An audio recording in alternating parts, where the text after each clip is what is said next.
What up guys, today I'm going to be doing something a little bit different. I'm going to be going through a couple of blogs and posts, talking about why the Dragon Ball characters are not universal levels in power, mainly Goku and Vegeta. And these are some people trying to downplay Dragon Ball characters and stating that they're not universal. So I'm going to be debunking their arguments and claims. I'm going to be going through a couple of posts, some from Reddit, some from other stuff. I thought of this idea from other YouTubers. I've seen other Dragon Ball YouTubers do this where they've gone on these posts about people trying to discredit, the Dragon Ball characters' feats, and then they debunk those arguments and go against it. And the main person that I saw recently doing that was a YouTuber by the name of Historia1C. Some of you guys probably have seen his channel. He has a pretty decently sized channel, and I saw his video called "The Worst Dragon Ball Z Hot Take Ever." And it basically, on the thumbnail, it showed Goku and said "not universal" in question mark. So apparently there was somebody that posted up something talking about Goku, Vegeta, and Super Saiyan 2 Gohan for some reason are overrated in terms of their power. That not only is Goku and the Dragon Ball characters, beside maybe Zeno or something, aren't universal levels in power, but also Gohan wasn't a solar system buster all the way back in the Cell Saga, which it was pretty bold, ridiculous claims. He made a pretty good video on that one, and I was trying to look for that specific post itself so I can go through that, because there's quite a bit of things he said incorrect in that one. Not the YouTuber, but the original poster, and I wanted to talk about some of his arguments that he was making so I can debunk it myself. But Historia1C did it himself, though I felt like there's some stuff he could have done a little bit better, and he didn't fully finish it because after a while he was like, okay, this is too stupid, so he ended it. But I understand why he did that. So after seeing that, I thought it'd be quite interesting to check out some that I searched up online too. There's going to be a few other ones. This is the first one I'm going to be going through. It's a lot longer than the other ones, but I think it's going to be quite interesting to get into it because I was reading it a little bit yesterday night, and it was kind of annoying to read it because the statements and arguments he was making were pretty dumb, and I kind of want to make a video with you guys to go through it. Also, it's kind of funny, after I saw his video, I was going to make a video yesterday. I just didn't have any time to, so now I'm able to do it today, and I was going to, but then somebody actually commented on my channel, talking about something like this, which was pretty funny because I already made a video on this when I first started this channel. I basically talked about the Dragon Ball characters being universal levels in power and above that, and I was going through the Battle of Gods arc and basically making my points and arguments throughout Battle of Gods itself. And I went through every point that was made by Dragon Ball downplayers to downplay that feat, and I basically was debunking all the arguments and statements being made. But some people just didn't agree. One guy in particular, which I might go through his comments too. I did comment back to him. He didn't comment anything else back, but he was giving his argument and I just really didn't agree with it. But with that being said, let's get into this video and let's talk about this first post right here. Now, I will skip some stuff, and sorry if I'm mumbling a little bit because sometimes when I read, I try to read faster, and when I read faster, I go a little bit quieter just to get a little bit quicker done. So I will try to talk back up louder again. So he says right here, everywhere I go, people always put Goku, Vegeta, and Beerus at universal levels of attack potency, but I don't buy it. In fact, I have no idea how they can even be concluded. The Battle of Gods arc clearly had a lot of statements stating that the universe was going to be in jeopardy and be destroyed. So you can kind of see where people got this conclusion from. It's not like people just pulled it out of their ass or something. It was pretty obvious. So I don't know where he got it. What does he mean by that? He says, so I'm going to try and critically look at Goku, Vegeta, and Beerus and others are actually universal in attack and not just went to oblivion like Dragon Ball always is, because Dragon Ball for some reason always has to be the strongest universe. It's kind of ironic that he says that. This is not wanking it into oblivion. Wanking is when basically, if let's say there was a little bit of a hint of some insane feat and then people just run along with it without any real evidence backing it up or over exaggerating that feat. But this feat was not really an over exaggeration or a little statement. It was shown throughout the entire arc. It was kind of a big thing about that arc itself, so it had a lot of emphasis on it. It wasn't us fans just taking it out of context and out of proportion. Even if he's trying to make an argument saying that that wasn't truly the case, you can kind of see where people would get the whole universal levels of power. It's not like they're just wanking it. That's dumb. Also, he's making it sound like it's only the Dragon Ball fandom. Clearly, he probably doesn't like Dragon Ball or hates, Dragon Ball fans over, scaling the power of the Dragon Ball characters, which I kind of can see that. There's sometimes some people out there that over exaggerate how powerful the characters are, but this is definitely not one of them. And there's other universes that are far infinitely worse than that. So he says here, first, let's define universal and attack potency. Universal is a power tier used by fans in battle boarding to describe a character that can constantly output enough energy or force to destroy, create, or manipulate a universe in one shot. Keyword one shot. He's gonna do some stupid shit like, well, it took 3 punches for it. And it's like, yeah, but just think about it logically. This was a Goku that was far weaker, and this was a form, the Super Saiyan God form. He had that level of power at that time in that form, but then later on it transitioned over into his Super Saiyan form and then into his base form. So if you just use, any form of logical thinking and use a little bit of math, you can tell, well, if Goku was able to do that with 3 punches, that means that at least he's almost close to that level of power, right? He might not be fully to it, but he's close to it. It doesn't always have to be automatically. It could still be stepping up to it. And since in that arc, he could accomplish that in Super Saiyan God, but later on we see that Goku in his base is equivalent to Super Saiyan God. So just using math is like, well, his base would be equivalent to that, and then if you give him a Super Saiyan, he would be above that, meaning that he would be above universal levels of power. And it's also undermining the fact that it wasn't just the universe, which we think of when we hear the universe being destroyed. We think of a universe, but in Dragon Ball, the cosmology is different. The living universe is the representation of our universe, so that would just be one universe. Then you have multiple other realms that are universal size dimensions. Some are bigger, some are smaller, but still around that range. So they're really big and on top of it. So it's more than just a universal thing.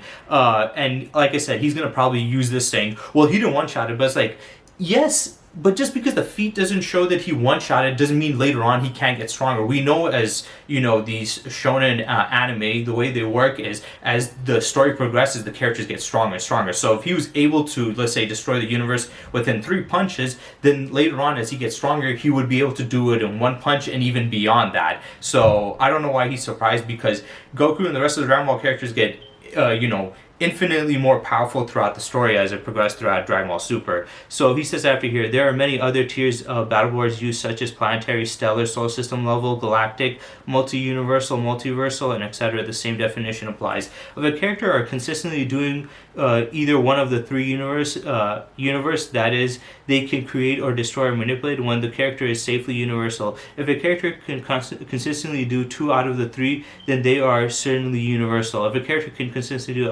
whatever, I'm just going to skip some parts because they're not very important. Now let's define attack potency or destructive capability. To destroy means to ruin or damage something beyond repair. It does not always mean completely obliterate. For example, this planet is destroyed but not completely obliterated. If there's any life on that planet, it's impossible for it to survive on the planet anymore. Barging, extramorphial microbes. Yeah, okay. I do agree with that. That is true. A lot of people need to understand the difference between obliterating something and destroying it. That's why when I say a character is, a buster, like say you're a planet buster or a planet like destroyer. A destroyer, you can destroy the surface, or you can do what Frieza did. The best example I have is Frieza, what he did on Planet Namek, and what Frieza did in, on Planet Vegeta. Planet Vegeta was a planet busting feat. What he did on Namek was a planet destroying feat. He could planet busted the entire planet, but he was holding back. But still, that feat itself is a planet destroying feat. It's not completely, wiping it all out. And also another character that people a lot of times kind of over exaggerate and forget, if you think a little bit more critically, would realize Broly from the original film, people state that he was a galaxy level because South Kai stated he wiped out the South Galaxy, right? But if you actually look at it, Goku, when he was investigating in the South Galaxy to see the traces of Broly, or this legendary Super Saiyan running amok, he was going to planets throughout the galaxy itself. So there were other planets on there still intact. He didn't completely destroy the galaxy. He didn't completely obliterate the galaxy. He just destroyed it. And destroying it can be over time, whereas busting is at one shot. So he wasn't a galaxy buster because he didn't obliterate it all at once. He was going individually. And on top of it, there were still planets around, so I do not consider that as a galaxy busting feat from Broly, but it would be a galaxy threatening or destroying feat. And that's the same thing with somebody like the Anti-Monitor. A lot of people say, well, he wiped out all these universes, but it's like, well, technically he didn't one-shot them. It took time. It was a chain reaction. And then second of all, he didn't even destroy it with his own power. He used machines on his ship that basically was leaking in the antimatter into the positive matter universe, which when it was colliding, it was canceling itself out. So that is like different. So I do agree with him with that, but I do think he's gonna kind of, kind of like manipulate this to a way where it's like, see, this is not the case. So it says right here, this planet is destroyed completely obliterated. Yeah. And under these definitions, Grand Zeno is the only character in Dragon Ball who is universal. He can destroy, erase universes in one casual shot, and he can do it with one after the other, which shows he constantly... See, this shit pisses me off. They try to downplay it, like, look, he's universal. Just because one character showcases a feat does not mean that the other characters can't do it. These guys were doing these universal levels of feats in way weaker, they're way weaker. Yes, it took 3, but still, that's not how much far away. It's like, it takes 3 to take it all out compared to 1. It's almost pretty much that level. You just have to get like 3 times stronger, a little bit more stronger than that. Like, so what? People saying, well, you don't see the feats all the time. You don't need to. It just needs to make sense. Because Zeno, he's the ruler of those the Dragon Ball cosmology, so it makes sense that he'll be wiping them out. Why the hell would Goku be wiping them out? Beerus is not allowed to do it either. But we also hear when Beerus and Champa were fighting, and Whis and Vados stepped in. They stated, hey, you guys can't fight. It's already been, stated and banned that of 2 gods of destruction fight, that both the universes are going to be annihilated. So you're going to annihilate both Universe 7 and Universe 6. So they were stated once again to be universal levels of power. It was stated by the narrator that Goku has obtained the power of Super Saiyan God in his Super Saiyan form, which even has enough power to destroy or wipe out the universe itself. And then... I think there was one more statement. Oh yeah, we see a couple of times later on when Goku's Kamehameha and Beerus's weird energy attack collided and it collapsed into itself. It was that one big energy ball, and he said once when it explodes, it's going to destroy the universe or wipe out the universe itself. And Beerus was able to nullify it completely, so he could nullify the universal level, attack, meaning that he's himself, universal and above that. To put only Zeno at that level is stupid. Zeno wiped out an entire multiverse. He's beyond, universal levels of power. So don't be stupid. Don't make dumb arguments or claims like that. This is just trying to downplay it by taking away any form of other logic and, using just even basic math. Nothing extreme, just basic math. It's simply stating... only if a feat is shown. Only if you show a feat, then we can only count it. But if you don't show a feat, then it doesn't count at all. Even if it makes sense with, everything else that was stated and shown prior to that. So that was also dumb. And then we saw also later on Goku when, the sphere of destruction was gonna just come down and blow up. It was also gonna wipe out the universe, but Goku was able to destroy it with one punch in his base. So Goku showed basically one-shotting a universe-destroying attack, showcasing a universe-busting feat at that point there. So yeah, he says right here, he can destroy and erase and shot. He can do it and after show consistently. With these definitions out the way, okay, he says right here, scaling and feats. It seems when people try to prove Goku and Beerus are universal, they always pull out these scans. The collisions of their fists cause shockwaves to be felt in Otherworld and on Earth. The shockwaves were felt across the universe, and Kaio stated that Beerus Goku clashed twice more. It would result in the end of... Yeah, so we see all that. And then it says right here, but these scans are pretty easily disproven. Okay, let's go through it. Let's ignore the fact that Goku, Vegeta, and Beerus otherwise have never shown to actually obliterate a universe with their own power in one shot. Here's the thing. Beerus was completely obviously holding back because we've seen as Goku and Vegeta progressed in power not only throughout their base forms but getting new transformations and all these other power-ups and stuff like that. Guess what? Beerus is still above them. I know some people say, well, it wasn't to say that Goku's above him because of the whole Jiren thing. That thing's very inconsistent, and there was like this whole recent, not that recent, but still pretty recent interview they had, and it was stated that, yeah, Beerus and Whis were like still above Goku and stuff. So yeah, we just show through feats. This is what I mean. He's trying to take any form of other logic out and says, If it doesn't show just the feet, then that means that it doesn't count, right? But it's like, just think about it logically. If it took 3 shots all the way back then, when Beerus, now at this point where they surpassed even higher and Beerus is still above them, and he was clearly holding back a lot. If he was holding back that much and was able to do that, then he clearly has way more power than that. And it was stated that him and Champa fighting were gonna end up eventually obliterating both their universes. At the point that they were fighting, it was basically at the beginning, but once when they escalated, it was gonna happen. And even is shown in the manga, they were gonna fire a universe-destroying blast, and then Whis and Vados came in and chopped them on the neck, saying, "Hey, what the hell are you guys doing? Calm down. Don't wipe out the universes." So he's gonna ignore statements. He's gonna ignore logic. It's just the feet. It's just dumb. It's like the whole point of that little arc there. And also, Goku and Vegeta are not gonna wipe out the universe. So why would they do that? They're good characters. By that logic, that means they can never ever be doing that, because why would they ever show the good guys wiping out the universe? That would be stupid. And the whole point of the arc, which these guys are acting dumb, is like, the whole point of it was Goku's trying to prevent the destructive waves. The first 2 times he did it, he didn't get the timing and the power and accuracy right. But by the 3rd time, Elder Kai stated that he got the angling correct and he got the power correct. So basically canceled out the shock waves. So don't be stupid here. You're just trying to, they're like, okay, the only way we can say that they're not universal is by just trying to restrict what it means to be scaled to a certain level, stating that the only way a character can be scaled to a certain level is only through showing through feats. That's dumb. There's countless characters out there that are heroes that are not going to destroy a universe, but they have the ability to. Just because they don't show it doesn't mean they can't do it. So the whole point was to prevent it. If it did get obliterated, what the fuck would be the point? That's just stupid. Just think about it logically. He's saying, first things first, statements and claims cannot ever simply be taken at face value and accepted as truth. This is lunacy, since it would imply a whole heck of a lot of wonky scaling. It was not just simply they were just throwing statements out. First of all, that is true. I made a whole video on it talking about power scaling.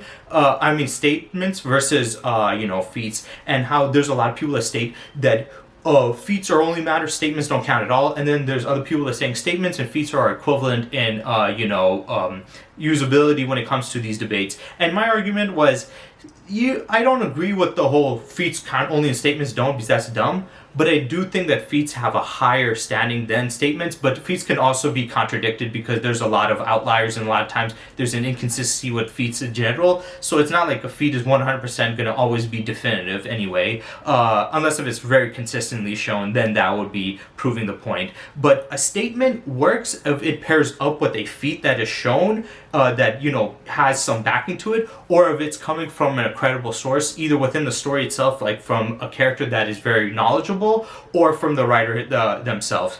And clearly Toriyama and Toei Animation, they were emphasizing on the universal aspect multiple times to showcase that. They stated Beerus and all these other characters can destroy it. You're just choosing to ignore it because you don't want to accept it, and that's on you, not on the writers or us as fans. We're not winking it. We're literally calling it as it is, as what it was stated. And the source that was stating it was also the narrator, which 100% should count, and Elder Kai, which I'm not going to say 100% everything he says is correct, but it was mostly correct, and we also co-signed on it. So you have very viable characters that are saying it and stuff like that.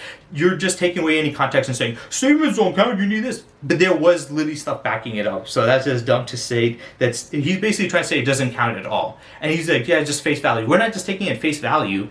There was literally punches. The shockwaves were reaching out into these other dimensions. We had the statement from the narrator. We had a statement from Elder Kai. We had the statement from Whis. Then we have later stated that Beerus and them, they can also do that. So there was countless statements consistently and showing the feat that it was going to happen, and they had to prevent it, and they had to do this whole thing on how to stop it from happening. So it was not just coming out thin air. This is just stupid. You clearly didn't pay attention, or you just want to hate so much to the point that you blinded yourself to what was shown. He said, speaking of this, I always find it puzzling how Dragon Ball fans seem to cling on the statements and claims as a primary source in battleboarding, yet in pretty much any other work of fiction is always feats first. Seems quite unfair to me. A Dragon Ball character says something about itself, or any other character to the Dragon Ball fan is 100% undeniable truth. Just like incredibly unfair double standard where verses have the statement simply accepted at face. No, That's not the case. Dragon Ball is different. Every other verse, they have characters stating these random ass shit that they could do this and that, and people wank the hell out of it. Dragon Ball is one of those franchises that even when we do consistently see them doing these crazy feats, people try to downplay it, like what you're doing when we saw literally physical evidence of what was happening through their punches. But he's saying that we just take it at face value. Also, in that video, I stated that the feats thingy, yes, it is important to take feats first. But some feats, just because it's not shown doesn't mean we can't take a statement at all. We're not saying that statements only matter and we're discrediting feats. The feat lined up with the statement, and using statements is when, of these characters are good guys and they're not going to destroy the universe, we have to go by what the statement was capable of. And they do get backed up because we find guidebooks and other extra sources from either Toriyama confirming it himself or some official who works in Dragon Ball or Toei, whatever, confirming it. So it's not like we just hear and we're like, yep, we're going to run with this. We go based off of what was shown and the consistency of it. So he's pulling the shit out of his ass. And don't act like that we do this for Dragon Ball. We do this for all these other fictional universes. Most characters don't even show them destroying planets, but then we say that this character is a planet level being. Why? Because it was stated they were. And then he's going to bring up an example here. He says, for example, a newspaper clip in Batman v Superman stated DCU Superman shifted a tectonic plate, so DCU Superman is continental. I don't think anybody disagreed with that. We saw what he did in the Arctic and stuff. He had some pretty crazy stuff. I mean, people were stating that, Flash was faster than the speed of light because what was stated in the movie and kind of shown. So, Flash can move faster than the speed of light. Him holding tectonic plates and being continental level, I don't see anything wrong with that. Nobody's argued against that. Same with the MCU. Thanos claiming that he will shred the universe down to its last atom with the Infinity Gauntlet in Endgame. Well, he doesn't know the full extent of that Infinity Gauntlet. He could have just been monologuing or just making a statement or exaggerating, but even then I don't think anybody's disagreeing with it. If he could wipe out half of the universe with a snap, it makes sense that he could atomize everything. I've never heard anybody saying that wasn't the case. He's trying to say, well, there's these other characters that had statements but nobody agreed with them, but that's a straw man. Nobody's ever gone against it. I've never seen anybody make these arguments, so what the hell is he trying to make? Are the MCU Infinity Stones universal? How about the Thor holding open the forge at Nidavellir? Here, the dwarf stated that Thor could be taking the full force of a star. Does that make MCU Thor stellar? You idiot. If you've watched other people's videos, they showed literally stuff. When the star happened, it wasn't like an explosion like a supernova. It was basically like a concentrated amount of energy from the star itself, and people put that up to continental levels of power when they did scaling, and I haven't heard any people have a problem with that. So it's not like he took a full. When you think about it logically, this guy doesn't understand how science works. It wasn't the sun exploding on him. It was basically the energy of the sun, the heat of the sun, in a smaller surface area hitting him. So when you do the math, it goes to more continental levels, and I haven't seen anybody going against it. So his arguments here are pretty dumb. He's saying that we have these statements and stuff, but nobody agrees with them. But I haven't seen anybody disagree with it. And he says, these are all statements and claims, aren't they? Why do we take them at face value like we do with Dragon Ball? Show me proof that people have gone against this. Nobody has. So you're just you're talking out of your ass. We don't, because these are obviously outliers and exaggerations and disingenuous to portray power levels of these characters. DCU Superman is never shown to be powerful enough to move tectonic plates, even though after his mother box restriction, the best feat Infinity Stone is moon level. Once again, the moon, no, he wiped out. See, he's saying we don't take it. You're not taking it. None of us have had a problem with it. Superman holding the tectonic plates, why would that be ridiculous? We literally saw, Flash moving faster than the speed of light and going through time. If he can do that, why is it so surprising to believe that? There was videos where people were stating, I think his name was Key Issue, him, or there's a couple other people that were doing stuff talking about, how strong is the DCU Superman and stuff like that, and they put him at planet level because there were statements from Zack Snyder. It was in like this DVD cut writing, and it was talking about like, their planet level and the mother box can destroy a planet. I haven't seen anybody disagree with that. Some people might have disagreed with it, but majority of people didn't have a problem with it. I saw the video. I didn't say I had a problem with it. I did think it was ridiculous to make the DCU Superman that powerful, but that doesn't mean I discredited it. It just felt like it was weird for me that he was that powerful. That doesn't mean I felt like he wasn't that powerful, you know? So... yeah, and the small moon thing. Did you forget the fact that he wiped out literally half the universe? I mean, half the population throughout the entire universe. Like, he could have probably done it. Nobody's, like, you don't believe it, and then you're saying nobody believes it. You're the only one. And he tanked a tiny sliver of heat from it, considering it. He's like, and Thor in no way tanked the full force of a star. He tanked a tiny. When they said a full force, they didn't mean like the full, like. You're just not listening properly. When they said full force, they were talking about like the full force of the energy being transmitted throughout that small circumference. They didn't mean the entire star like exploding like in a supernova. Nobody said that. He said it's a good heat resistance feed, but nothing even close to stellar. Yeah, the reason it's not close is because when you do the math, then it doesn't add up. But these math does, whatever. The same logic and consistency must also apply to Dragon Ball. We simply cannot take these statements and claims as whatever. So then if you look at everything that actually happened during Goku and Beerus' battle, how they and their shockwaves, the shockwaves Goku and Beerus produced are not universal at all. Even if they were, since they are stated to gain energy as they go on, that would not be universal at the source would... Okay, here's the thing, dipshit. One, they are universal. They literally stated... Elder Kai, were you not listening? He stated the shockwaves are going to wipe out everything. He said the shockwaves are first going to wipe out everything, leaving the universe into an abyss, and then the last final shot is going to wipe out everything. So he said he's going to wipe out every planet, everything, even Beerus and Goku. But let's be honest, Beerus is above that because he was fighting against Champa, and they were going to do that, wipe out both of the universes, and they were not scared. Clearly, he can tank more than that. But the shockwaves were universal. It was literally stated by Elder Kai. You did not pay attention at all. And then stating, well, oh, but it was getting further away and it was, damage. It's the epicenter. It shouldn't matter where the epicenter is. I've talked about this before. This is fiction. In fiction, sometimes they bend the wheels of logic. And yes, in reality, when an explosion goes off, the epicenter is where the most destructive power, comes from, because that's where all the energy is released. And the further out you go, the more it gets dispersed, especially through the shockwave. It is weaker. But in this case, it was the reverse. And my argument to that was, it's probably because they're magical beings. But even if that's the case, why does that mean that it's not universal? The center wasn't destroyed. Clearly, the shockwaves that work in this fight are different than it works in, with other, stories. But that doesn't stop that. That's just dumb. And by that logic, that means that their power wasn't even planet level, which we know that Goku and, all these guys are beyond planet level. Frieza literally tanked Planet Namek while he was blown up. He was cut in half and then blown off the rest of the half when Goku, fired the Kamehameha at him as he was, firing his attack at Goku first. And he survived it, and even King Cold stated that a measly planet is not going to destroy somebody like Frieza. And Frieza even stated himself that I'll lose a bit of my energy if the planet explodes. And we saw also physically him taking the explosion of the planet. The only reason he was on his deathbed is because he was already cut in half, and then Goku obliterated half of his body through the Kamehameha itself. But the explosion of the planet didn't even do any significant damage to him. And then later on we can see these guys getting bodied by punches, because Trunks was able to cut him with a sword, but Goku was able to block it with a single finger by transferring energy into it. So clearly they can do, planet levels, destroying levels of power through the punching. Stating, well, the shockwaves, the epicenter wasn't destroying the planet, so it's not even planet level. It's like, these guys are well above planet level. Clearly that doesn't matter.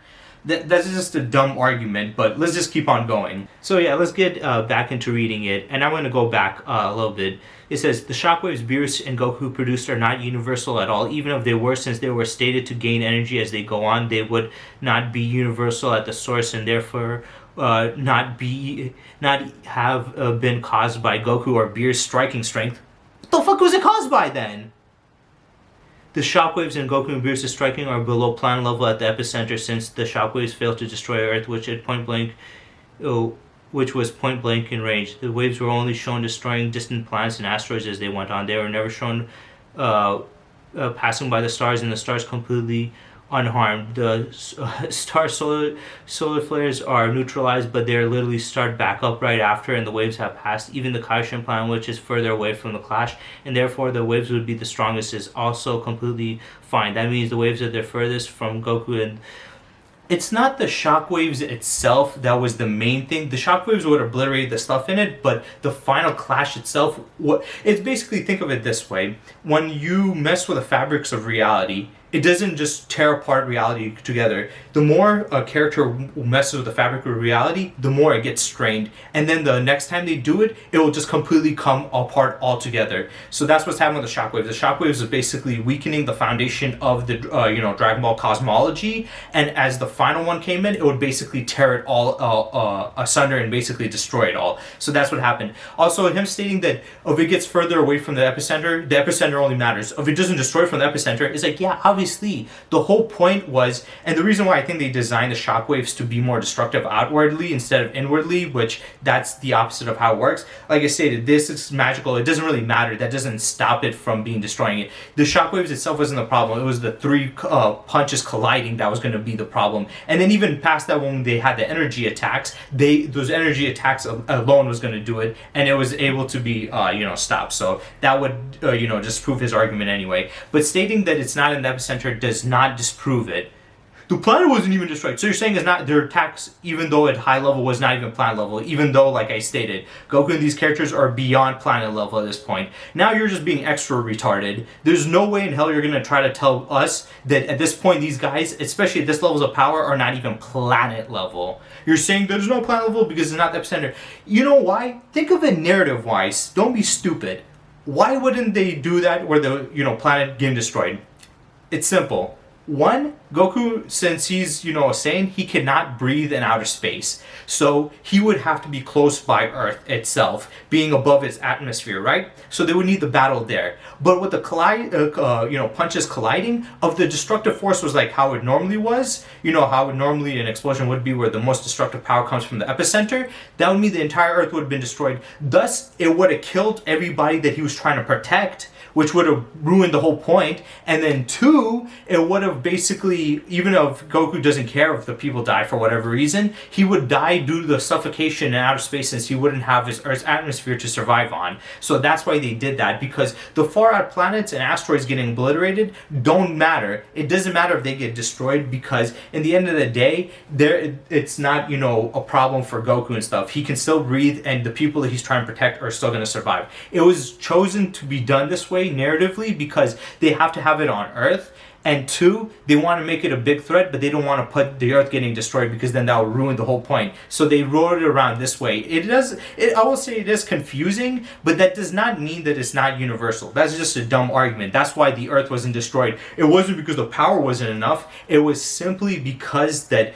Goku needs the Earth there. If it's destroyed, he can't breathe, he will die and lose, and he would be having all his people that he's trying to protect die, which would have ruined the whole point. That's why he didn't do that. And like I said, the further away it went, he's trying to say that all they did was obliterate some planets and stuff. So now he's saying that it wasn't even planet level, but then now he's saying, well, further out it was planet level. And then he's saying that it wasn't from the striking strength. You do know the shockwaves getting stronger and stuff? It was created from their punch. It gets stronger. It was still created from their punch. Saying it didn't come from the striking strength is not like some magical element just came out of nowhere and did this, stupid. It came from their punches. That's just a retarded statement to make.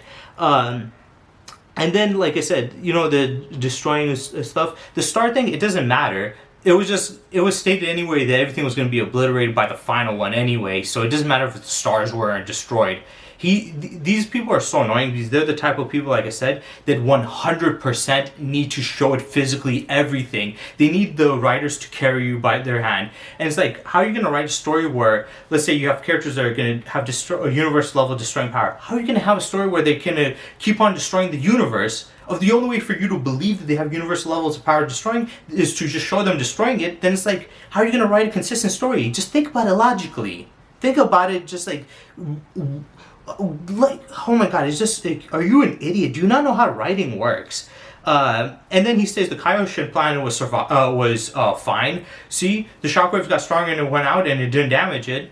Once again, you clearly don't understand how this world works. The Kaioshin planet, even though it's a planet, it's not a regular planet. When Goku and Vegeta fought Kid Buu on there, it was stated by Elder Kai that this planet can handle what they can dish out because it's a lot more tougher. And when Goku fired the Spirit Bomb, it obliterated Buu. Remember, Kid Buu at this point was wiping out planets and he was regenerating from easily. But then he got hit with his attack that he could not even regenerate from. So it was showcasing, it was well above planet level, but it was showcasing above planet level. By that logic, you're trying to make it sound like the Kaioshin planet is like a regular planet. That attack, the Spirit Bomb, when it went off on the Supreme Kai's planet, it didn't destroy the Supreme Kai's planet, but it did obliterate Buu, which we saw was it was blowing up planets, and that was the only way he was getting blown into bits. But this completely disintegrated him. So if a planet level destroying attack was blowing him into bits, and now he's getting hit by an attack that's disintegrating him completely, the power would be higher than planet levels. But even though it detonated off on the planet, it barely damaged the planet. Why? Well, it's simple. It's stated in the guidebooks that the Kaioshin planet, a Supreme Kai's planet, is 1/10 the size of the macrocosm. So it's clearly not our size. Just like heaven. Yes, it's a planet, but the planet has been stated to be the size of a universe, so it's not going to be the same as destroying a planet. Destroying a heaven would be basically equivalent to destroying a universe in power. It's not the same. If you knew the lore or the writing or the story and didn't just talk out your ass, you would have known why that was the case. So to destroy it would be basically destroying a celestial object that's 1/10 the size of the macrocosm, not even the universe, the macrocosm itself, which is insanely big. The planet is not minuscule. It looks small, but from what it was shown and stated, it is far bigger. So that's why it didn't destroy that. But it didn't matter because, like I said, the shockwaves weren't the main point. The main point was kind of like when somebody alters the fabric of reality or time travels too much in the story. They said if you do it too many times, the first few times will weaken the fabric of reality, and after a certain amount of times when you do it, it will basically end up falling on itself and destroying it completely. So that makes sense. Also, we saw, Buhan basically gonna collapse all these dimensions on itself, and Beerus's power should be well above that. Even if you want to say that was in the anime, not in the manga, we also saw Super Buu just from a scream alone being able to tear a hole between space and time and throughout a dimension. So it would make sense that he would be able to do that. And it said, and if by destroying you mean wiping out all life via planetary shockwaves and irreparable damage to the universe, leaving huge amounts of destruction wave, then yes, the universe... No, that wasn't the case. People keep on getting stuck on the shockwave stating it was going to obliterate that, but it was stated countless times that the final clash was going to obliterate all the whole universe. But you want to go by the one statement that was stating that it was going to leave the universe empty, but you want to ignore the ones where it said wipe out everything, and you wipe out the universes itself. But like I said, there wasn't the shockwaves. He's focusing too much on the shockwaves. The shockwaves were weakening the foundation, and the final one was basically going to be like the final nail in the coffin, and it was going to obliterate it all. It wasn't just adding it up, it was basically multiplying it and stuff. But then we also saw this later on with the energy attacks. The energy attack was going to explode, and it was going to destroy the universe. Beerus was able to nullify it with this power, showcasing that he had universal levels of power, and obviously he was holding back because they got way stronger, and he was still, that was him holding back because he did that feat while, obviously he was against a weaker Goku. Now Goku's stronger and he's still above Goku, so he would be above that. And then also with the Sphere of Destruction, which was going to destroy the universe also, but Goku destroyed it with a punch, so that proves it. If you mean by completely obliterating the universe, shredding it down to its last particle, then no, absolutely not. Goku and Beerus will, as the shockwaves produce, are not capable of destroying, not even close. He didn't make any argument that it wouldn't. All you stated is, well, it didn't destroy the planet even in the epicenter. It just got stronger as it got out. But as it got out, it didn't wipe out everything. Yes, it said it took by the third time to do it. The third time never happened. They prevented it. And then they had energy attacks, like the one where Goku and Beerus' energy attack combined, and then Beerus just using his Sphere of Destruction were also stated to be universal levels of power, and they stopped it. And it was also stated by narrator that Goku had obtained the power of Super Saiyan God in his Super Saiyan form, which had enough power to wipe out the entire universe. So yeah, your argument there is dumb once again. In fact, he says Old Kai specifically talks about the objects within the universe being destroyed, not the universe itself. He also states the waves become more powerful the further it gets from the source. Without the distance traveled, they're not very powerful. Once again, why does it matter if it's in the center? This is clearly the opposite effect of how an explosion works. The explosion in a real world, like I said, is more deadly inside, but the further away, it becomes weaker. This is just an inverse of that. The closer it is, it's less power, but the further away it goes, it's more powerful. So it's just like still the same amount of power. It's just different way it accumulates in the way it's written. And like I said, it was written for story narrative purpose because Goku needed to fight on Earth because he needs an atmosphere to fight in, and also he needed to protect the Earth, so there was a higher stake to protect it and fight there. Completely idiotic there. But then also him stating that he stated that it will just destroy the things in it.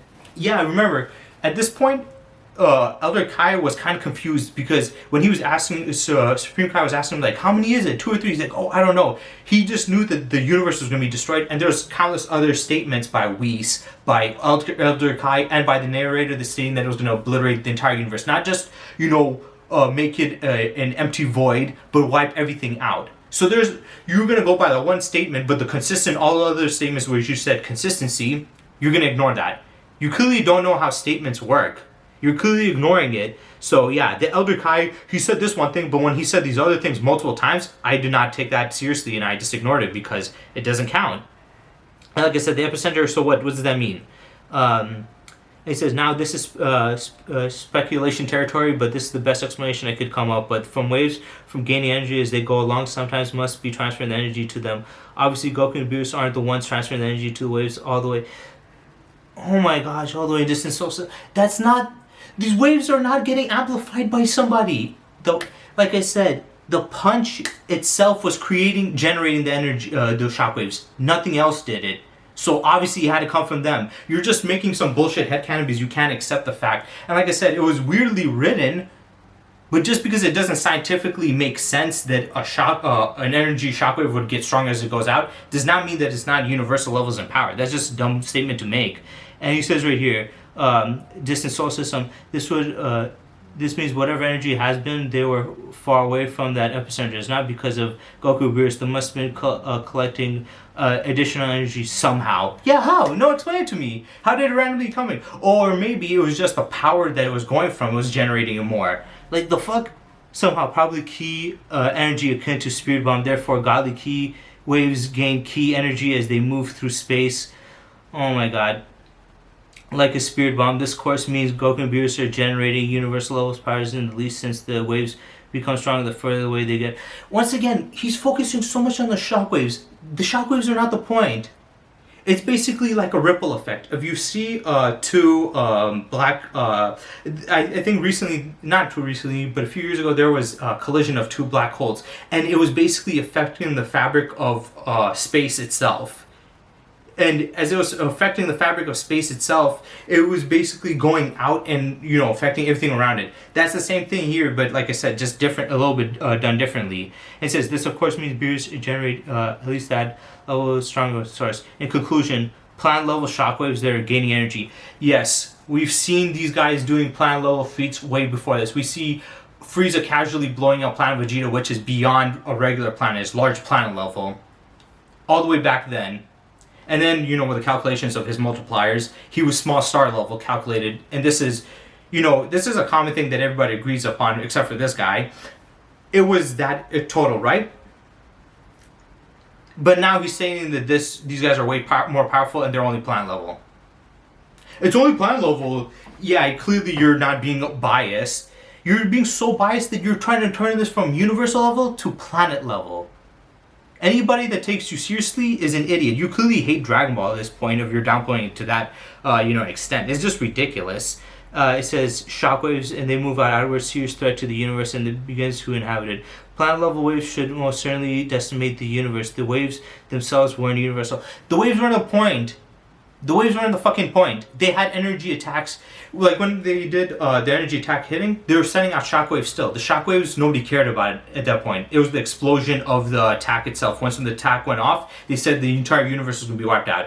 He's emphasizing on the shockwaves so much and saying, well, the shockwave is this, shockwave is that. What about the actually attacks itself? It says they wouldn't destroy the universe by eliminating the waves themselves weren't universal, but they certainly would have destroyed the universe by eliminating. No, that was never the case. It was never stated they were just destroying planets. It's like when people were stating, when Cell stated he was going to destroy the solar system, he said I have enough energy to blow away the solar system. People were like, maybe he means individually he's going to blow up each individual planet and then the star will go for the star. It's like, what the fuck would he say that? He said with this energy alone right now, I can blow away the entire solar system. And you took that as, I'm going to individually go and pop and blow up other planets for no reason, when Earth is the only one with life here. Or I'm going to go and attack the sun when I'm hitting right here. Dumb. This guy's dumb. Let's quickly go over the things in non-universal. Like I said, in that video that I did, you guys can go just check that out. I showed multiple statements where it stated that, and I went more in depth in that, so you guys can go check that out. For one, Goku and Vegeta's lifting strength is abysmal, and numerous manga panels prove this. Let's talk about that. Okay, one, manga and the anime and the manga are not the same. The manga characters or versions of them are weaker than the anime. Second of all, even if let's go by that, lifting strength, striking strength, not the same shit. You clearly shown that you don't know anything about power scaling. If this guy's equating lifting strength to striking strength, then he doesn't know what he's talking about. We saw, like I said, somebody like Frieza could easily tank a planet destroying, a planet exploding on him while he was in a severely damaged state already, right? If he can take that while he was in a damaged state, and then later on can get bodied by physical attacks or one-shotted, then that would mean their punches were beyond even planet level, right? Just logically thinking. But we don't see them lifting planet level like lifting strength, right? So that clearly doesn't matter then. He says Goku Super Saiyan Blue was mortally wounded with a simple laser. I will give him that. I've seen people use this so much. It is an inconsistency, but the whole point was the dropping the guard down thing. That other thing that had nothing to do with it. Dropping your guard down again, taken out by a laser is not the same thing as being fully powered and trying to attack and destroy. That is dumb. Vegeta perishes in a planetary explosion. Once again, he's being an idiot. They literally stated, he clearly is not listening. They stated that he died due to the lack of oxygen, not the planet exploding. Once again, that's why the shockwaves were not destroying the planet at the epicenter. I mean, obviously, because this is, oh my god, like, this guy's a retard. They don't want to wipe, writing-wise, they don't want to wipe out the people there. But also, Goku needs the planet's oxygen. That also proves it. It says Beerus' best implied feat is destroying two suns. Oh, so now you're going by the statement, except for the fact that it was stated by Vados and Whis that both him and Champa fighting was going to destroy Universe 7 and 6. Also, he stated that he nullified the universe-destroying attack with his power. Goku asked, like, what the hell happened to the attack? And he said, oh yeah, I had the power to fully nullify universe-destroying attack. They stated it right there. Wow, it was best to imply two suns. Get the... man... If you don't get out of here with that retarded shit, I don't know what the fuck you smoking. Zeno's a true universal character. No, he was beyond universal. He was wiping out all the 12 universes casually, I might add. And these casual 12 universes have other dimensions on top of it. So yes, he doesn't know anything about power scaling. True universal characters was needed in order to vanquish Infinite Zamasu, another true universal character. Beyond universal, stupid. Goku was universal. He should have easily been able to defeat Infinite Zamasu by himself. One, Goku and Vegeta and all of them were depleted of energy. He couldn't even go Super Saiyan Blue, so he was in no shape to do that. Second of all, Goku, when he called in Zeno, he was expecting Zeno to just wipe out Zamasu. He didn't expect him to wipe out the entire timeline. Goku, he has enough power to obliterate him, but he can't destroy him without destroying the timeline, and he was there for Trunks to help him to save his timeline. What's the point of wiping it out? When he called Zeno, like I said, he just assumed that Zeno was going to wipe out, Zamasu. That's what we all thought, that he was just going to wipe out Zamasu. Nobody thought that he was going to wipe out the entire timeline itself. So it's not that Goku couldn't do it. One, Goku was already in a beaten up state, so he was obviously physically not capable because of that. And then also, Goku never stated, oh, I don't have enough power to wipe out a being that combined with the universe. All it was is that he was like, oh, I don't know what to do to beat him. He wanted to save the universe, but he can't do that without, obliterating everything. So no, he didn't need Zamasu. He didn't need Zeno to wipe out a universe. He needed Zeno to wipe out Zamasu, but he ended up wiping out not a universe, the whole all the universes there. And it says right here, Super Saiyan Blue Goku would be significantly stronger than his lesser forms. to be unknown degrees as it is shown in any better feat than is mentioned, but it was stated that Super Saiyan Goku had the power to destroy the universe all the way in Battle of Gods. But you ignore that, even though the narrator said that. He said hasn't shown any better feats than is mentioned. Because when he was fighting against Beerus, later on, Supreme Guy's like, whoa, wait. How come they're throwing multiple punches now and there's none of the shockwaves happening? He said that it's a brawl. Basically, Goku learned how to control his energy. It was mostly on Goku's fault because he got a new transformation. He didn't know how to use the power. He had ki control. He controlled it, and he was able to minimize the destructive radius. That is just that simple. We see this all the time that's the case. Like when Vegeta was blowing himself up. We know these guys have planet level destroying attacks, but at full power, releasing all his Majin, power was only destroyed like an giant explosion that would be at most island size. Clearly, they have more power than island size, and you see when he did it, he had like a force field around him to basically mitigate the blast radius. So he's once again he clearly knows nothing about Dragon Ball, and he's like talking out of his ass. It's like he watched the show, but he doesn't know anything about it. So he has shown, he said, has any feats better than mentioned. We had with the whole Goku Black thing cutting through space-time, instead he cut through another dimension. So yes, he did have something like that. He shook the world of Void by powering up. He's done other pretty crazy stuff. So yeah, he definitely can. Super Saiyan Blue Goku's, however, showed he could easily swat a pipe back as monster to penetrate him. Super Saiyan, what the fuck is he talking about? Is it that's from manga? Once again, manga and anime are not the same. Super Saiyan Blue, Vegeta has also showed that he could axe handle Goku Black to the ground and cause a big dust cloud. Oh my gosh. Yep, this guy's an idiot. Simply, I'm just gonna put it as explain it as ki control. That's it. It's just that simple.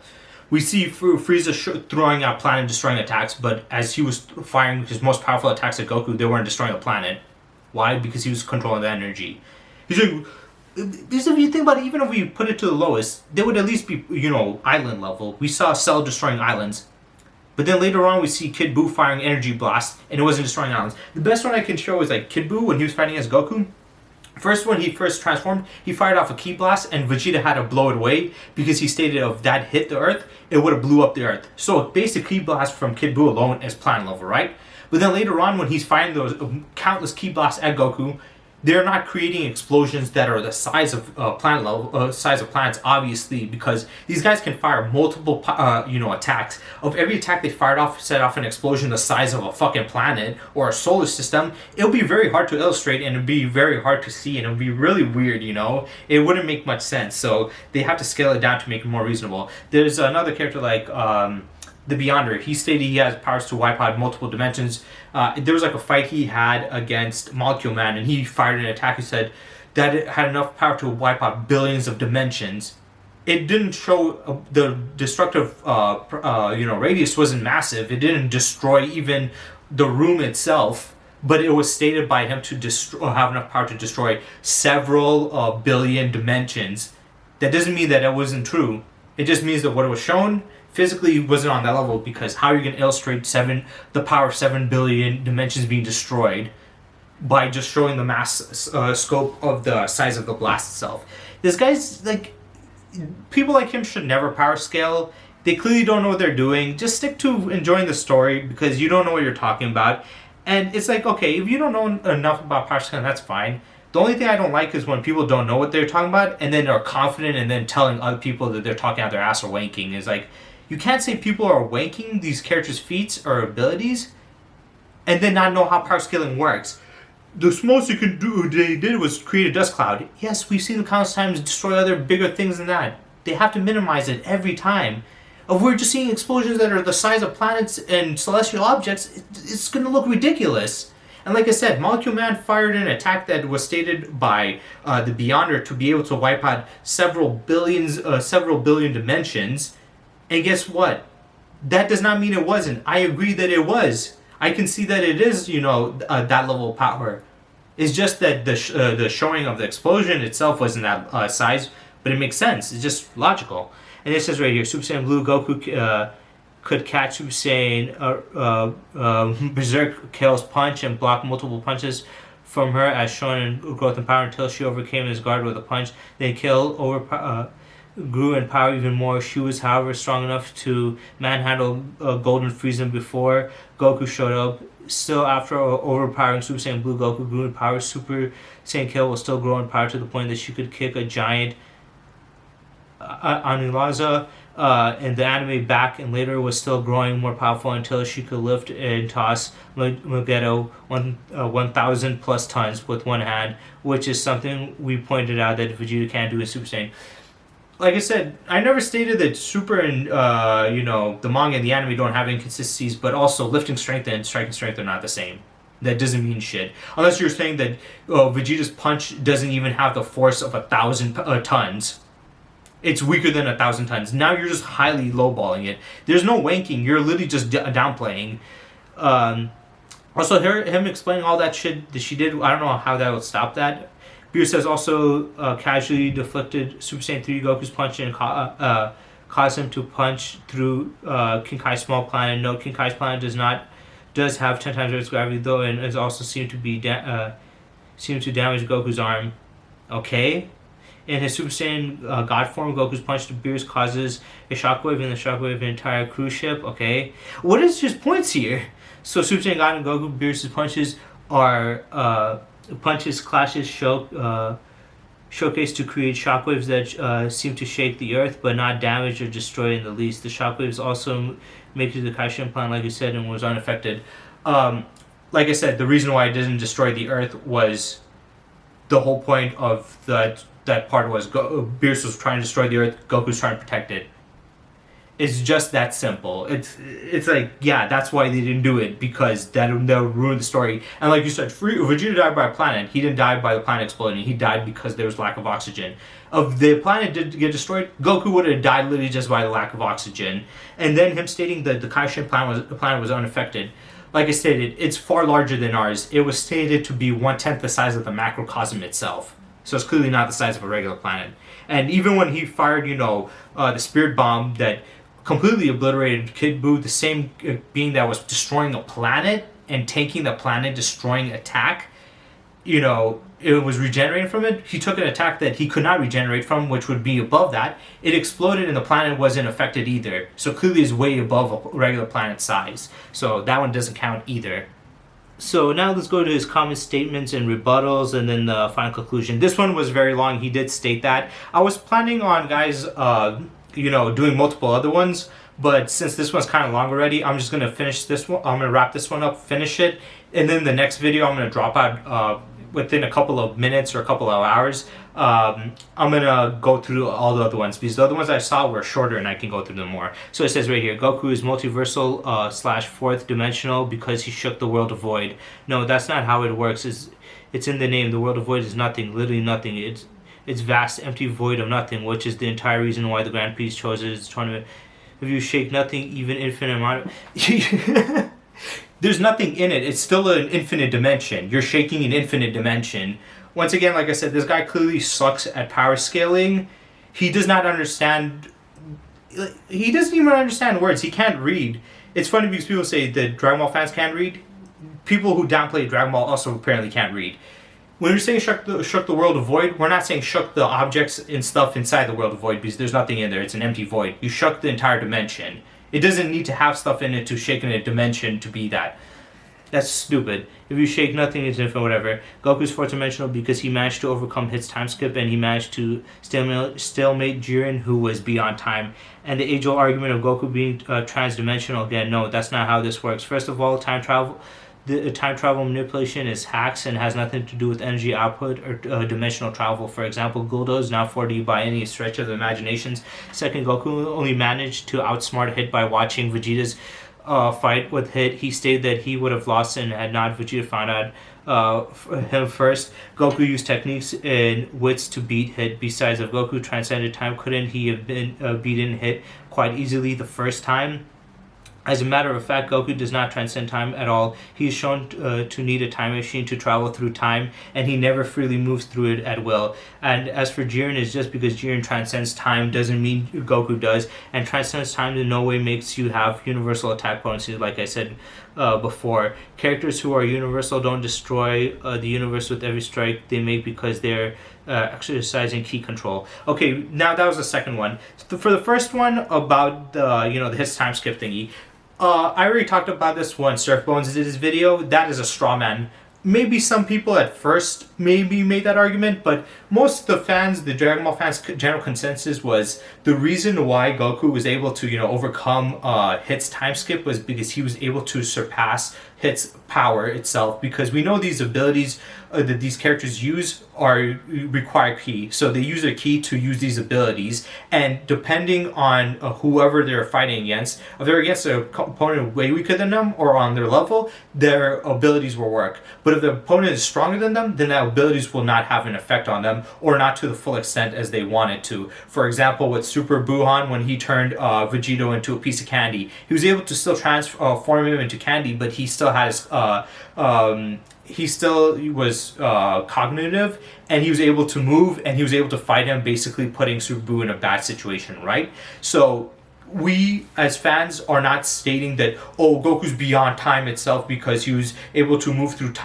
Hit's time skip. We know that he was able to move through it because of his power, but his argument was, no, it's not that. It's because he outsmarted Hit. This guy's, like I said, he I don't know if he was barely paying attention, or doesn't know how to read, or doesn't know how to think. He's maybe a little mentally challenged. But if you really watch the thing, like I said, people are not saying that he's beyond time because he was moving in that time stuff. We know that it was just his powers above that. But he says right here, he outsmarted by watching Hit fight, Vegeta fight Hit and stuff. And he said he would have lost if Vegeta not found him out first. Yes, at first that was the case. Goku was basically knew what his fighting style was, attacking, the vital points. So Goku knew where he was going to attack. Then he also was able to think ahead within I think it was like 0.1 or 0.1 second in the future, so he could think, and then he countered it. But that was only the beginning. Later on, Hit, as he was, doing his stance, his power was increasing, and the time skip was getting longer and longer and longer, and it was affecting Goku more and more and more. And for Goku to surpass it, he had to use Kaioken times 10 to overcome that level of power, and he blew past it there at that point. So no, he didn't do it through just, outwitting him. He did that at first, but later on, he evolved past that, and then it was kind of a back and forth where Goku was overpowering him, then he was overpowering him, and then Goku surpassed it. So it was through sheer power, it was not through that. So yeah, he was wrong with that. Goku, and like I said, yeah, techniques, no, but nobody's ever said that. And Goku used techniques and wits to beat Hit. Nope, he didn't. Yes, he used an ability, but that's, he didn't use his wits. That was literally just increasing his power. And if Goku transcends time, he couldn't have been beaten Hit quite easily the first time. Like I said, nobody's stating that he transcends time at this point. They're saying it towards the Tournament of Power when Jiren surpasses, since he surpassed Jiren, that he should be also beyond time itself. So that's when it happened. But he says here, as a matter of fact, Goku does not transcend time at all. He's shown to need a time machine to travel through time, and never freely moves through time at will. You don't need to move freely through time at will to be beyond time itself. All that means is if somebody was to use a time ability to stop you in time or slow you down in time, it just would have no effect on you. You would basically be immune to it and be able to move through it, either through sheer existence, like you're being above time itself, or through power or speed. But just because you're not moving through time through speed does not mean you can't be above time itself. And then also the whole time thingy, I've explained before, and it isn't really confirmed, but this is more my headcanon. Since it's against the rules to manipulate time, I feel like the only way to manipulate time is through technology like the time machine, or through a technique. You can't just go through speed alone, because if you look at Marvel and DC, especially DC, Flash, when he travels through time, it's not like he's going billions or trillions of times the speed of light to go through time or even dimensions. He's going just a bit faster than the speed of light. What he's doing is he's vibrating his molecules at this faster than the speed of light, and is able to go through time. So those characters are not going ridiculously faster than light itself. And why am I explaining that? Because we've seen Goku and the Dragon Ball characters go faster than light itself, but not go through time. So clearly, going at light speed, if you were going at light speed, you would basically be going through time and manipulating time itself. So you wouldn't need anything beyond light speed. So that whole being beyond time, speed beyond time itself is like, no, you just have to be at light speed, which isn't as crazy as you guys think it is. You just don't understand science properly. But even that, clearly that's not how the rules work in Dragon Ball since it's fiction. Not all these worlds work the same. Because in DC and Marvel, yes, you can go through time by going through speed alone, but in Dragon Ball, speed alone is not the case, because we saw Whis, he was able to go from one end of the universe to the other end of the universe within like 3 hours, right? Still quite a bit of time, but 3 hours to go from one end of the universe to the other end, that is like quadrillions of times the speed of light. That's way faster than the Flash has ever had to go through time. Not saying faster than the Flash himself, but when Flash has gone through time, he's never had to go that fast to go through time. He only had to go around the speed of light, or a little bit faster than the speed of light. Even when he was, out racing Death and went to the end of time, it was stated that, Death is not faster than the speed of light. So all he had to do was go at the speed of light or faster. Or they stated that Death was at the speed of light. So he went faster, just faster than the speed of light, and was able to go to the end of the time. So you don't need to be that much more ridiculously faster than light, or that fast to go through time. And the only reason they can't go through in Dragon Ball is because, unlike in Marvel and DC, where, yeah, time traveling can, mess up stuff, it's not that much of a hardened rule that it's not allowed. In Dragon Ball, that is. So it makes sense the only way characters would be able to go through time is through a technique, or manipulate time is through technique, or, technology. Speed alone is not the case. Because if Dragon Ball did have the rules of, like, let's say, DC, the speed that they're going in Dragon Ball would be enough to go through time. Because, like I said, Flash, when he goes through time, he's not going quadrillion times the speed of light. He's only going at the speed of light, or a little bit faster than that. We alone would have been able to go through time then, right? Just by flying. But that's clearly not how it works in Dragon Ball. You can't go through time through speed. And a good little example I'll give you is, or like little scenario I'll give you is, let's say we take the Flash out of DC and put him into Dragon Ball. Even if the Flash went at his top speed as fast as possible, he would not be able to go through time in Dragon Ball. Why? Because time doesn't work that way. And if we were to put Goku in DC, he would be able to go through time, because that's how time works. In DC, all you have to do is move at the speed of light to go through time itself, just like our world. Whereas in Dragon Ball, no. It doesn't matter how fast you go. You can't manipulate time itself through speed alone. So that's why that's the case. So yeah, and then the Jiren thing, he says Jiren doesn't transcend. He says right here, as for Jiren, just because Jiren transcends time doesn't mean Goku does, and transcending time in no way makes you have universal attack potency, like I said before. Yes, it wouldn't mean Goku transcends time. If Goku's stronger than Jiren, then, once again, you don't know how this world works. It's not like comic books where everybody has their own different powers or abilities and power sets, and they have different stuff. So the scaling, it doesn't really go based off of power scaling 100%. But Dragon Ball does. These characters use the same energy source key. They use the same techniques and abilities. There's just some stuff that are a little bit different. So if he's beyond time, then Goku should be beyond time. And yes, it doesn't make you have universal level attack potency, but it does make you a high tier level being. But still, Goku doesn't need that to showcase that. And it says for the key control one, let's get to that now. He says characters who are universal don't destroy the universe with every strike because they have increasing key control. Yes. We see this directly since the Cell Saga. When the Cell Saga, they were firing off attacks, and they were keep on emphasizing, hey, don't have the attack hit the earth. They had to level off the attacks either through the sky or off some other distance, right? That was very, very important. They really emphasized the fact that their power is so destructive that if they let it off, recklessly, and it hits the earth, the earth is doomed. So they always had to angle it off. But then when we get into the Buu Saga, they fire attacks way more powerful than that, hitting the planet, no problem.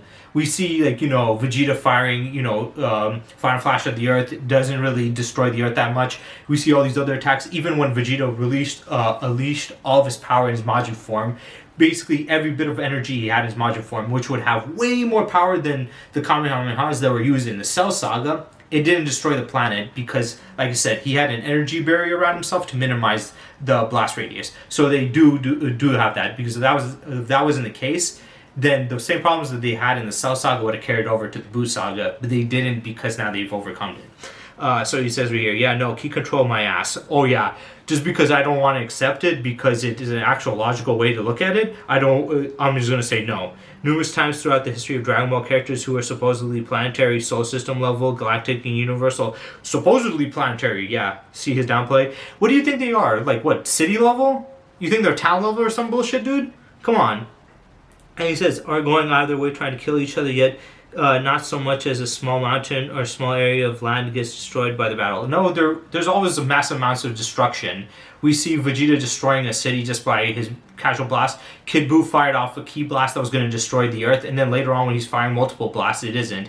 The reason why they do it story narrative-wise, they can't have the planets being destroyed. Also, they can't just show explosions on the size of a planet. It's ridiculous. But also, even if they're trying to kill each other, first of all, the main characters, the good guys, are not going to destroy the planet, stupid ass. They're obviously going to be controlling their ki. You're acting like they can't try to kill the person while controlling their ki.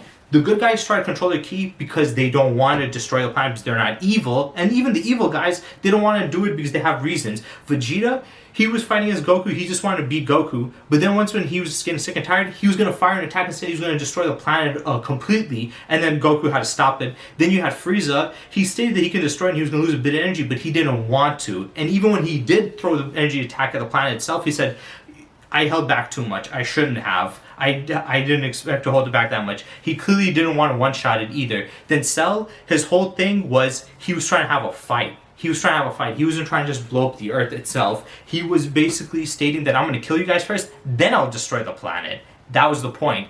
So he was holding back until he was going to fire the solar system level attack, which Gohan overcompensated. And then Buu, all the forms of Buu, he was holding back just so he could have his fun because he was taking his time obliterating everybody and then going through fights. So yeah, if you look at it logically throughout the entire story, it does make sense. And we see the ranges of the explosions and destructive sides change. And like I said, Cell Saga, planet level, every time they were firing a big attack, it was going to destroy the planet. Then we see in the Buu Saga that isn't the case anymore. So clearly that is a consistent thing. You just don't want to accept it. And we've seen Frieza, in his weakest state, casually blow up Planet Vegeta, which had 10 times Earth's gravity, meaning that it would take way more energy, at least 100 times energy to destroy a planet Vegeta than it does to destroy the Earth. But later on, they're not even destroying cities. Why? Because they're holding back. And also, like, it's just stupid. What writer writes that? And like I said, with the Molecule Man versus Beyonder, are you going to say that attack that he fired wasn't that powerful simply because of the case? There's every fictional character that fires off an attack is not destroying everything. Once again, like it was Cosmic Armor Superman versus Null, whatever his name was, the vampire guy. He fired off an attack. He said it had the power of like I think it was like 10 billion exploding suns, and it wasn't that big of an explosion, but it was definitely 10 billion exploding suns. So yeah, even that, there's countless feats in other stories. This guy does not know anything about writing. If he was a writer, he would be writing or drawing the dumbest shit. It would just be big explosions everywhere. It doesn't make any sense. You obviously have to neutralize and control it. Kind of like with video game characters. The lore, they showcase that they have crazy feats, but in the gameplay, it's toned down because there's no really easy way to illustrate that insane levels of power in a gameplay and have that gameplay be fun and reasonable. So they tone it down. This is how it is, but that doesn't mean they're not that powerful. Saying characters are increasing key control is honestly one of not the weakest argument. You didn't even make an argument at all. All you said was, there's a small damage that you see. That's not an argument. All you say, you see small damage. Yes, the small damage is because that's them controlling the key and saying, well, they're trying to kill each other.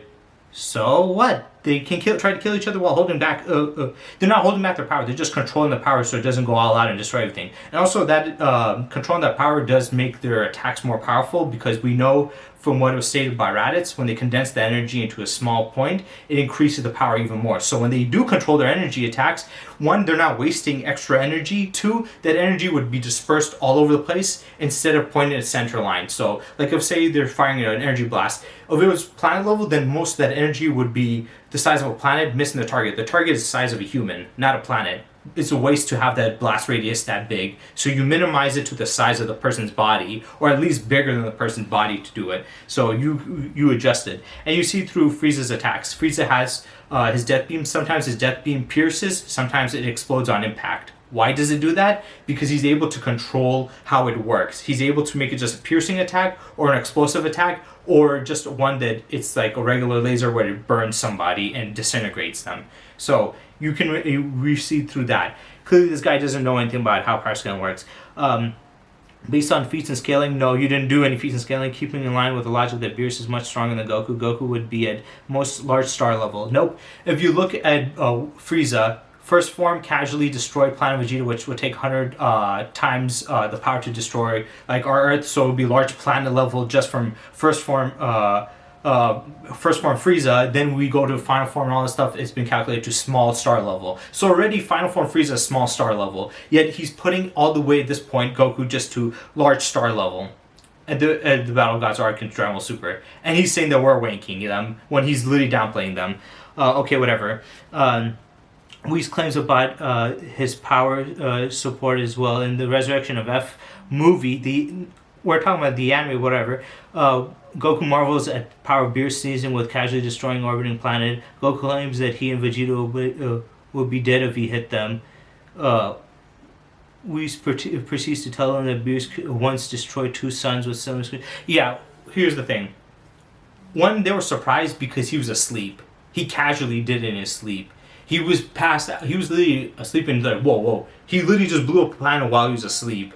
That is more impressive than just, being awake and obliterating it. And we saw later on, he had that little bit of energy when he first came to that dinosaur planet. He just dropped it in and blew it up easily. He tapped on a table and blew up half a planet. So clearly he can do more than that easily, casually. Putting Beerus at planet level is the most retarded downplay I've ever seen. It's just ridiculous. I know a lot of you guys are going to have a field day on this guy's post. It's just ridiculous to state. But also them stating they're getting killed because they were caught off guard.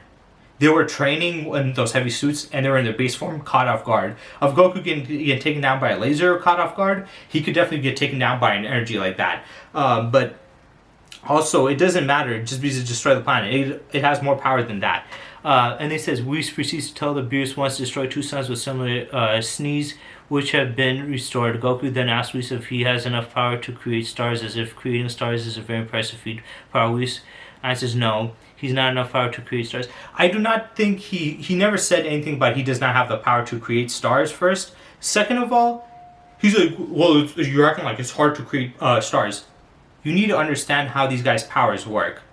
The only people that have been shown to have the ability to really create things are the Kais, like King Kai and the Supreme Kais, mainly the Supreme Kais. The Supreme Kais, their job is basically the gods of creation. They have the ability to create. They're the opposite of Beerus. Beerus, since he's the god of destruction, his job is to destroy everything in the universe, planets, stars, solar system, and he can even destroy the universe itself and beyond that. And then we have the Supreme Kais, which they create planets, stars, solar systems, and life forms, and that's their job. They're the ones to create planets and stars. Whis has the ability to create things out of nothing, but it's not his job to create stars and stuff like that. That's just not what he was made for. He's an attendant that is there to train the gods of destruction, control them, keep them at bay, and serve them. That's the whole point of the Whis type characters, the Whises, I was gonna say, the angel characters. So yes, it makes sense that he can't create a star because that's not his job. The job is for the Supreme Kais to do that. If he could do that, then what the hell would be the point of the Supreme Kais, right? So that's the Supreme Kai's job. He clearly doesn't understand the lore of the story itself. And the movie is a weaker version than the anime, so I wouldn't really go with that either. To create, and he says, very impressive feat of power. To create, as if creating stars is a very impressive feat of power, which Whis answers no, he has not enough power to create stars. No, he never stated he doesn't have the power to create stars. It's just that his power set is not for that. Do you not understand? If you knew the lore, you would be like, oh, he's not a god of creation like, the Supreme Kais. They're made to create things. He can bring things out of like nothing. Like he created an atmosphere, he did all this other stuff, but he cannot create stars because that's not his job. It wasn't saying that, oh, that's beyond my power limitations. It's just that that's not his power set itself. So, yeah, he clearly did not know what the hell he was talking about there. to create the stars and did temporal do-over to prevent Beerus from destroying 2 stars, then means knowing that Whis is also much stronger than Beerus, he can presumably destroy multiple stars, however he cannot create one. Yeah, because that's not his power. That's what happened with Trunks when he was talking to Beerus. Beerus is like, hey, I'm a god of destruction. I'm meant to destroy. I'm not meant to create. That's what the hell the Supreme Kais are for. Supreme Kai's jobs are to create. So that's just not his power set of creation. They have destruction, and then he has like some reality altering powers. Similar to the best feat of angels have shown on screen is planet level. The angels have never gone fully far out, and no, they've shown beyond that. Beerus, you're ignoring the whole statement of Beerus and Champa being universal, and that fucking Vados and Whis easily just chops them and take them out. Zeno's the only character in Dragon Ball with legitimate universal feats. Yes, because apparently if he's only shown doing that feat, then that means he's the only one that's capable of it. Nobody else comes close besides from narrative power of point. It makes no sense for characters like Beerus and other gods to fear Zeno if they can also they are also universal. Because Zeno is not universal. Zeno is 100% not universal.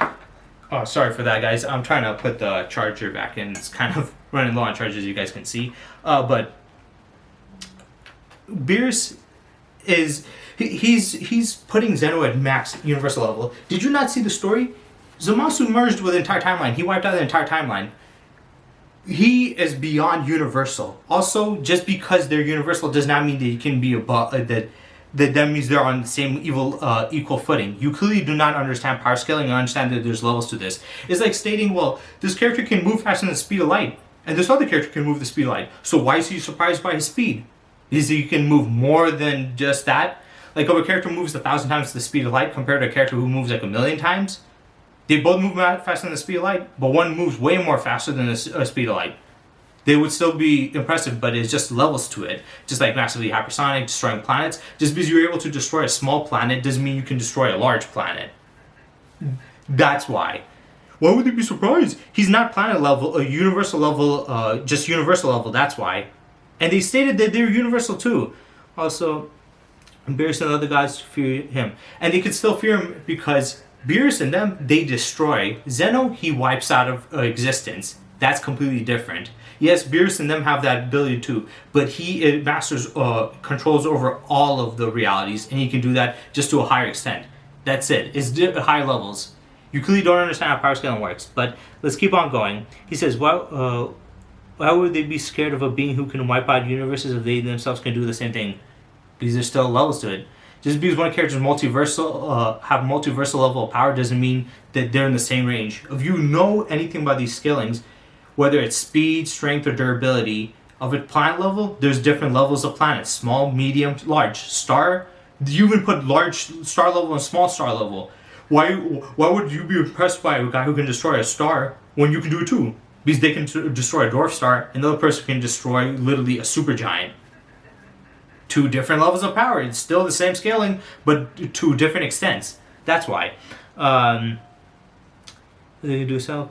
Put them on a much, much lower pedestal, then Zeno is a lot more fitting in terms of the story. No, Zeno is just that, but higher. Also, that's just what we've seen him do. People state that, that's why it's dumb to say that, well, the feat itself and just going by feats, because now you're like, well, that's all we saw from the feats. He's clearly, we haven't seen his full power. That's just the best we've seen from what he's shown. We know he has more than that. That's it. He casually did that too. So casually, he's that level of power. He's clearly above that. If you state that just because a character showcases that's their max power, then you're arguing in bad faith. The only time that would be reasonable of an argument is, let's say the character was using all their power, okay? Like, if the character was struggling or using all their power, like saying, man, it's going to take all my power to destroy the universe. If it takes all the power to destroy the universe, then that means that that's their max power. But if they casually do it, yes, that's, from what they're showing, it's the same. But one character had to use everything to do it, the other one did it casually. So that character can do it easily. And they're all above it, but we just haven't seen it. And Zeno's barely been shown, and he was there for a bit, where Beerus is there for a lot longer. And even then, we still haven't seen the full extent of Beerus' power. And before you hit me with the, so you think Cell, who's a Soul System level buster, is stronger than the current Goku? No, I don't. Of course I don't. No, it seems like you do. Cell's large planet level planet level plus level, not solar system level. Frieza's large planet level. Frieza's large planet level and then Cell's a large planet level plus. Even though the androids themselves were stronger than Frieza, and Cell is multiple times stronger than that. If you just go through a regular video on showcasing the power increase, you would see the final form Cell, super perfect Cell, compared to final form Frieza, leagues above. Trunks casually was able to cut him down in Super Saiyan. Goku was able to block it with a single finger. He was getting, he was getting bodied by Android 17 and 18 before he got the power up. And then Piccolo, when he became Super Piccolo, was equal to 17, and then 16 was above that, and he was, fighting against First Form Cell. Then First Form Cell turned to Semi-Perfect Cell, one shot at 16, and then he went into his final state, which he was able to body, Super Vegeta, even though Super Vegeta was casually bodying Semi-Perfect Cell. So the power scaling went up higher and higher. So to state that he's just large planet level plus and Frieza's large planet level is stupid. Like I stated, Frieza was large planet level in his first form. If you go all the way to his final form, he would be large star level. So yeah, and that statement, he stated that he had enough chi to blow away the entire solar system. Some people might say, well, that's just a statement, but there was an official guidebook. I forgot what it's called. You guys probably seen countless times if you've seen Seth the Programmer or Chuck or anybody else's Dragon Ball YouTubers videos on it. But they went through it. It was like a Spanish translated one, and the translation literally states Cell fired a solar system destroying bullet or energy bullet, and then Gohan shot his own solar system destroying energy bullet back at him and was able to overcome it. So it was stated literally in a guidebook that it was solar system level. And then in one of the arcade games, you see when Cell actually does win, he destroys it and shuts off the energy attack, and the energy attack obliterates the entire solar system. You see the shockwave going out. You guys can search that up on YouTube if you want to find that out. But yeah, Cell is definitely solar system level. Frieza in first form casually was large planet level. So yeah, I don't know where he's getting at this. And also, he just put Beerus and Goku at star level. So you're telling me this, okay, you're saying Frieza large planet level, Cell large planet level plus, then Boo is also small star level, not galactic. Okay, I don't consider him galactic, but I consider multi-solar system level, not galactic. And if you want me to get into that, I will. Please don't. Your argument here was stupid enough. It gave me a headache, and this video is already long enough. I will be doing the part 2 right after, but like I said, so he puts Frieza at large planet level, Cell at large planet level plus, Boo at small star level. Yeah, like these characters, the power difference between Cell, Frieza, and Boo is minute. It's a tiny difference. And then we go all the way to Beerus, and it's just large star level plus. Okay, yeah.